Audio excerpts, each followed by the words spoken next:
Social media पे जो campaign हुई और कि जी डीजी आर्मी चीफ के ख़िलाफ़ और जिस अंदाज में बयानियाँ बनाने की कोशिश की गई और सोशल मीडिया पे ट्रेंड्स बनाए गए, उसकी भी उन्होंने कहा कि फ़ौज पूरी इंक्वायरी कर रही है और मुतलका इदारे भी कर रहे हैं और हम उस नतीजे तक जल्द पहुंच जाएंगे। 2 से 3 दिनों में हम शेयर करने की पोजीशन में होंगे कि इसमें ये कहाँ से जनरेट हुआ, किसने मुल्क के अंदर से और किसने मुल्क से बाहर से अपना रोल प्ले किया।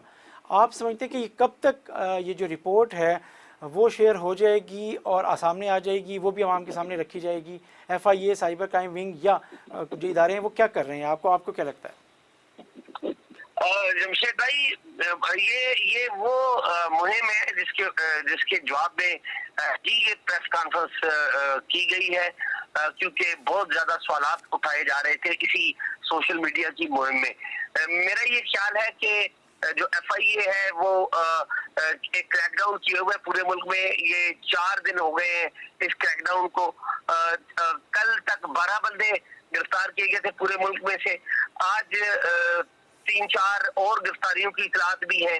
हैरान कुन बात इसमें ये है जमशेद भाई कि ये जितनी भी गिरफ्तारियां अमल में लाई जा रही हैं, ये इन लोगों का जो ताल्लुक है वो पाकिस्तान तहरीक इंसाफ के फॉलोअर्स हैं ये ज्यादातर।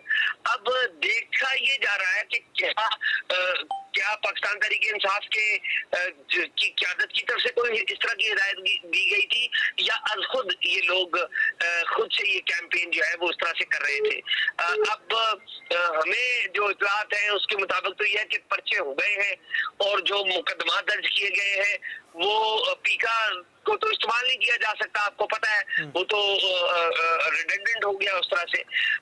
अब जो पाकिस्तान पीनल कोड या PPC जिसे कहते हैं या उर्दू में ताज़ीरात पाकिस्तान जिसे कहते हैं, उस तहत उसकी सेक्शन है 505, उसके तहत जो है ये मुकदमा दर्ज किए जा रहे हैं। और ये जो सेक्शन 505 है ये उसी वक्त लगाई जाती है जब कोई शख्स या अफराद फौज के या मुसल्लह अफवाज के बारे में इश्तिहाल अंगेजी फैलाते, उसकी 7 साल तक की सजा होती है। तो अब मुझे यकीन है कि इस हवाले से प्रेस कॉन्फ्रेंस होगी और मुमकिन है कि ये प्रेस कॉन्फ्रेंस शायद DGI-SPR करें।